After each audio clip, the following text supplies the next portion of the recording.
হ্যাঁ, তো আজকে হচ্ছে মাদার্স ডে।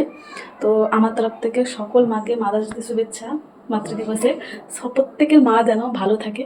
তো আমি আমার মার জন্য কী কী করেছি সেটা দেখাচ্ছি, ঠিক আছে? রান্না করেছি, বেশি কিছু করতে পারিনি, তো কম সম করেছি। তো কী কী করেছি সেটা দেখাচ্ছি, ঠিক আছে? মানে বড় কিছু করতে পারিনি, যেদিনকে অনেক বড় হবে সেদিনকে মার জন্য হয়তো কিছু করতে পারবো। তো সামান্য কিছু করেছি, মানে মার উপরে তো মার মতন তো কোনোদিন কিছু করতে পারবো না। তো সামান্য টুকটাক মা যেগুলো খেতে ভালোবাসে সেগুলো করেছি, ঠিক আছে? তো দেখাচ্ছি কী কী করেছি।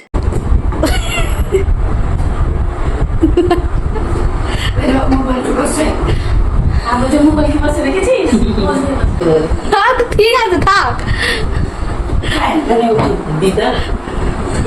ভিডিও করছে ছাড়বো তো, আমি ছাড়বো বলে ভিডিও করছি। ভালো লাগছে আমি যে করে রান্না করেছি সবগুলো আজকে। আর দিদা, আমি যে সব রান্না করেছি কেমন লাগছে? ভালো লাগছে। মাংস খেয়েছো? হ্যাঁ, মাংস কেমন হয়েছে? ভালো হয়েছে। রান্না কেমন হয়েছে? টক কেমন হয়েছে? আর এই দিদা টক মানে মাংস খায় না, দিদা টক করে। টক কেমন হয়েছে? মাছের মাথা দিয়ে যে টক হয়েছে। দিদা আর কি করতে, আমার মা